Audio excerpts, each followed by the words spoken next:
नमस्कार मित्रों, स्वागत है मेरे YouTube चैनल में। मैं अर्जुन तोंदवाल आपका हार्दिक अभिनंदन करता हूं। तो आज हम बात करने वाले हैं हिंदी साहित्य या हिंदी व्याकरण की दृष्टि से बात करें तो छंद के विषय पर हम अध्ययन करेंगे। कल हमने इससे पहले जो वीडियो बनाया था उसमें छंद का परिचय, सामान्य जानकारी, छंद के जो भी गण हैं या सामान्य से उसकी पहचान क्या होती है, किस तरह से छंदों का निर्धारण किया जाता है, छंदों के प्रकार क्या है, वो इससे पूर्व वाले वीडियो में बता दिया गया है। आज हम बात करेंगे जी कि छंद दो प्रकार के होते हैं। एक होता है मात्रिक छंद और एक होता है वर्णिक छंद। वर्णिक छंद का अध्ययन हम आने वाले वीडियो में करेंगे। आज अध्ययन करने वाले हैं हम मात्रिक छंदों के बारे में। मात्रिक छंदों को पढ़ने से पूर्व में आपको छोटी सी बात बता देता हूं कि छंदों के लिए हमारे लिए सबसे महत्वपूर्ण सूत्र है यह माता राजबान सलगा। इसके आधार पर 8 गण होते हैं। मात्राएं दो तरह की होती है, एक लघु होती है और एक गुरु होती है। किस तरह से कब कौन सी मात्राएं लगती है, इसके लिए आप इससे पूर्व का जो वीडियो है छंद सामान्य परिचय वो अवश्य देखें। अब बात करते हैं हम मात्रिक छंदों के बारे में और सबसे पहला छंद जो हमारा आता है वह है चौपाई छंद। अब देखो, मात्राओं के आधार पर अगर किसी छंद की गणना की जाती है तो उसे मात्रिक छंद कहते हैं। मात्राओं के आधार पर 3 प्रकार के छंद होते हैं। एक होता है सममात्रिक छंद, एक होता है अर्ध सममात्रिक छंद और एक होता है विषम मात्रिक छंद। सममात्रिक छंद में समान 4 चरण अगर छंद में होते हैं तो चारों चरणों में समान मात्राएं होगी। अगर अर्ध सममात्रिक छंद है तो 2 चरणों में समान और 2 चरणों में असमान मात्राएं होगी। अगर विषम मात्रिक छंद है तो उसमें प्रत्येक चरण में अलग अलग मात्राएं होगी, उसे बोलते हैं विषम मात्रिक छंद। तो सर्वप्रथम हम अध्ययन करेंगे चौपाई छंद के बारे में। और जो हमारा चौपाई छंद है उससे पूर्व में आपको फिर से बता देता हूं कि आपको छंद की गणना करना आना आवश्यक है। तो कृपया करके आप इस पार्ट को देखने से पहले, इस वीडियो को देखने से पहले, इससे पूर्व जो वीडियो है छंदों के बारे में, छंद नाम से जो वीडियो है उसको अवश्य फॉलो करें और उसको सब्सक्राइब भी करें ताकि आने वाले वीडियो जो भी छंद से संबंधित है वो आपके सामने आ सके। तो हम शुरुआत करते हैं सबसे पहले चौपाई छंद के बारे में। और चौपाई छंद को पढ़ने के लिए ध्यानपूर्वक समझना होगा, देखना होगा कि चौपाई छंद में किस तरह से क्या है। चलो बात करते हैं। देखो, चौपाई छंद एक सममात्रिक छंद है। क्लियर? 4 चरण होते हैं, 1 2 3 4। ओके, प्रत्येक चरण में 16 मात्राएं होगी। ये प्रत्येक चरण में कितनी मात्राएं होगी? 16 मात्राएं। अभी गिनेंगे, सब पता चल जाएगा। अंत में यति होगी, कहने का मतलब अंत में ये यति हो, रुकना जिसे बोलते हैं, ठीक है। और अंत में जगण और तगण नहीं आने चाहिए। जगण क्या है बता देता हूं मैं, ये रहा जगण, ये जगण है।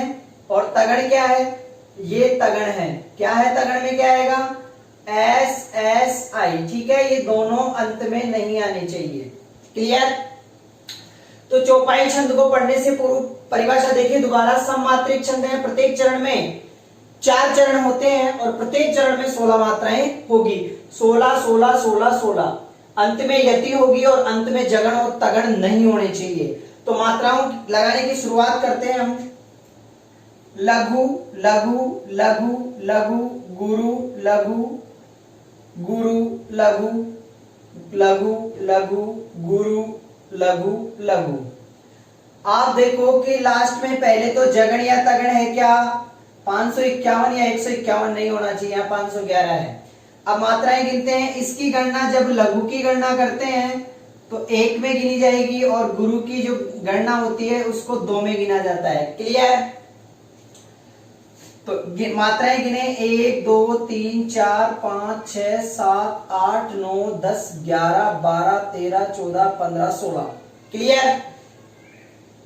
1 2 3 4 5 6 7 8 9 10 11 12 13 14 15 16।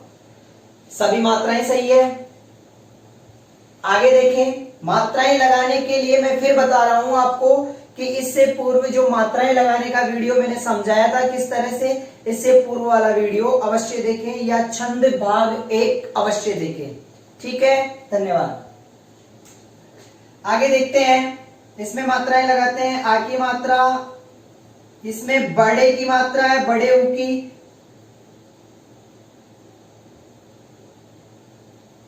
गिने 2 और 1 3 4 5 6 7 8 9 10 11 12 13 14 15 16, एकदम राइट। आगे चलते हैं, मैंने बताया था अनुस्वार आता है वहां पे गुरु होगा, क्लियर। जय, लघु, लघु, ये आ गया लघु लघु लघु लघु लघु लघु लघु, गुरु गुरु। ठीक है, 2 3 4 5 6 7 8 9 10 11 12 13 14 15। एक कहां पर कमी है दोबारा नोट करते हैं। 2 और 1 3 4 5 6 7 8 9 10 11 12 13 14 15। आपको बता दूं मैं, अंजनी पुत्र पवन सुत नामा। अब यहां पर आपके 16 मात्राएं नहीं हो रही है, इसका मतलब है कि कहीं ना कहीं पर क्या है, मिस्टेक है। तो मैं बता देता हूं आपको कि अंजनी में मात्रा बड़ी आएगी और यहां पे गुरु होगा, क्लियर। तो चौपाई छंद 1 2 3 4 समझ में आ गया, क्लियर, ओके। आगे चलते हैं, इसमें प्रत्येक चीज समझ में आ गई। दोहा छंद, दोहा छंद में चलते हैं। देखो दोहा छंद एक अर्ध सममात्रिक छंद है, इसमें 4 चरण होते हैं, पहला दूसरा तीसरा चौथा, 4 चरण होंगे। ठीक है, प्रत्येक चरण में 24 मात्राएं होगी, प्रत्येक चरण में 24 मात्राएं होती है। अगर 24 मात्राएं होती है तो इसमें लिखा हुआ है कि 11 13 11 13 11 पर यति होगी। 13 11 पर किस तरह से यति होती है मैं बता देता हूं। जिस तरह से हमारे 4 चरण होते हैं, या तो 4 चरण इस तरह से होंगे या 4 चरण इस तरह से होंगे। पहले चरण में यहाँ पर 13 मात्राएं खत्म होनी चाहिए कोमे से पहले, फिर यहाँ 11, फिर यहाँ पे 13 और फिर यहाँ 11। तो एक पहला चरण, दूसरा चरण, तीसरा चरण, चौथा चरण। तो सम चरण कौन से हो गए, सम चरणों के अंत में क्या होना चाहिए, 11 11 मात्राएं। और विषम चरण 1 और 3, इनके चरणों के अंत में क्या होना चाहिए, 13 13 मात्राएं होनी चाहिए। सम चरणों के अंत में हमेशा लघु होगा, हमेशा क्या होगा, लघु। यहां पर लघु मात्रा आनी चाहिए। चलो मात्राएं लगाते हैं। 2 लघु, ठीक है, गुरु सॉरी लघु लघु लघु लघु लघु गुरु लघु लघु लघु, गिने 2 3 4 5 6 7 8 9 10 11 12 13, 13 मात्राएं हो गई क्या यहां तक। आगे चलते हैं, 1 2 3 4 5 6 7 8 9 10 और 1 11, अंत में लघु आ गया क्या, वेरी गुड। 1 2 3 4 5 6 7 8 9 10 11 12 13, एक भी गुरु नहीं है इसमें। आगे देखें, 2 2 4 1 5 6 7 8 9 10 और 1 11, क्लियर, समझ में आ गया, वेरी गुड। आगे चले, दोहा छंद का जस्ट उल्टा छंद होता है सोरठा छंद। उल्टा कैसे, ये भी अर्ध सममात्रिक छंद है, इसके प्रत्येक चरण में 24 मात्राएं होगी। परंतु बस इतनी सी बात ध्यान रखनी है कि जिस तरह से यहाँ विषम चरणों के अंत में 13 मात्राएं थी, सम में 11 11 थी, यहाँ पर सम चरणों में होंगे 13 13 और विषम में होगी 11 11। कहने का मतलब 13 11, यहाँ पे 13 11 13 11 हुआ ना, परंतु इसमें होना चाहिए 11 13 11 13। गिनते हैं, देखो कुंद 2 दीर्घ या गुरु लघु, गुरु लघु लघु लघु गुरु लघु, 2 3 4 5 6 7 8 9 10 11, क्लियर। लघु गुरु लघु लघु लघु लघु गुरु गुरु लघु लघु लघु, 1 2 3 4 5 6 7 8 9 10। दोबारा देखिए, 1 2 3 4 5 6 7 8 9 10 11 12 13। ध्यान दें यहाँ पर ये है जो गुरु नहीं है, ये क्या है, लघु है। प्रिंटिंग मिस्टेक हो जाती है, लिखने में गलती हो गई है, बाकी मुझे पता है कि यहाँ पे क्या है। ठीक है, आप ऐसा नहीं सोचे कि ये क्या है। छोटा रू लगा हुआ है तो यहाँ पे मात्रा कितनी आएगी, एक मात्रा आएगी। वापस गिने 1 2 3 4 5 6 7 8 9 10 11 12 13। ठीक है, अब देखें जाही 1 2 3 4 5 6 7 8 9 10। अब देखो कि यहाँ पे कितनी मात्राएं होनी चाहिए, 11 मात्राएं। 2 और 1 3 4 5 6 7 8 9 10 और 1 11। क्लियर। 1 2 3 4 5 6 7 8 ये रईस में मिलेगा। 9 10 11 12 13। ये हो गया हमारा सोरठा छंद। ध्यान दें दोहा छंद में 13 11 पर यति होती है और सोरठा छंद में 11 13 पर यति होती है। सभी ध्यानपूर्वक एक बार वीडियो को देख लें, समझ लें कि 3 तरह के हमारे जो छंद हैं वो समाप्त तो हो चुके हैं। आगे हम पढ़ने वाले हैं, उस छंद का नाम है गीतिका छंद। गीतिका छंद पे हम चर्चा करते हैं और देखते हैं कि गीतिका छंद में क्या मात्राएं। गीतिका छंद की बात करें तो इसमें 14 और 12 पर यति होती है, अर्थात पहले चरण में कितनी मात्राएं, 14, अगले चरण में 12 मात्राएं, अगले चरण में, ठीक है, इस तरह से। तो यहाँ पे जो चरण है उसकी बात करेंगे हम, प्रत्येक चरण में 26 मात्राएं होंगी। कितनी होगी, 26 मात्राएं होगी प्रत्येक चरण में। क्लियर। अर्ध सममात्रिक छंद है क्योंकि 14 और 12 पर यति है। मात्राएं लगाते हैं। गुरु, ये रईस में चला गया। लघु गुरु लघु, सॉरी गुरु गुरु लघु गुरु गुरु गुरु लघु लघु लघु गुरु गुरु लघु गुरु। और अंत में यहां पे लिखा हुआ है, अंत में क्या आना चाहिए, लघु और गुरु दोनों आने चाहिए। अंत में देखो लघु गुरु आ गए क्या, वेरी गुड। 2 3 4 5 6 7 8 9 10 11 12 13 14, यहां तक 14 मात्राएं हो गई, वेरी गुड। आगे कितनी आनी चाहिए, 12 आनी चाहिए यहां तक। 2 3 4 5 6 7 8 9 10 11 12, वेरी गुड, आ गई, धन्यवाद। आगे चलते हैं दोबारा, इसमें ये रईस में मिल जाएगा गुरु लघु गुरु गुरु, ये इसमें मिल जाएगा गुरु लघु गुरु गुरु। 2 3 4 5 6 7 8 9 10 11 12 13 14, एक मिनट दोबारा गिनते हैं, सॉरी यहाँ पे है ही नहीं, 13 14, दोबारा गिन लें। 2 3 4 5 6 7 8 9 10 11 12 13 14। आगे देखते हैं 2 1 3 4 5 6 7 8 9 10 11 12। क्लियर, समझ में आ गया। इसी तरह आगे इन दोनों में भी इसी तरह मात्राएं लगेगी। बात करते हैं हरि गीतिका छंद की। देखो गीतिका छंद में 26 मात्राएं होती है, परंतु हरि गीतिका में हमारे सामने आएगी 28 मात्राएं। कितने मात्राएं आएगी, 28 मात्राएं होगी।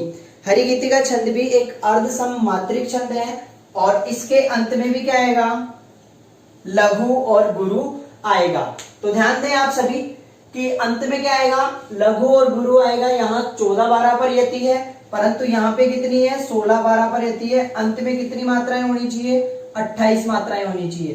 कहने का मतलब क्या है, यहां तक 16 मात्राएं, फिर यहाँ पे 12, फिर यहाँ तक 16 मात्राएं, फिर यहाँ तक 12, कॉमा लगा हुआ है, सभी देखिए ध्यान से, यहां तक ही होगा। ओके, लघु लघु गुरु लघु गुरु गुरु, ये तय इसमें मिल जाएगा गुरु लघु गुरु गुरु। 1 2 3 4 5 6 7 8 9 10 11 12 13 14 15 16, हो गई 16, वेरी गुड। 2 3 4 5 6 7 8 9 10 11 12, हो गई क्या 12, और अंत में एस मिल गया। 1 2 3 4 5 6 7 8 9 10 11 12 13 14 15 16, हो गई 16 यहाँ तक, वेरी गुड।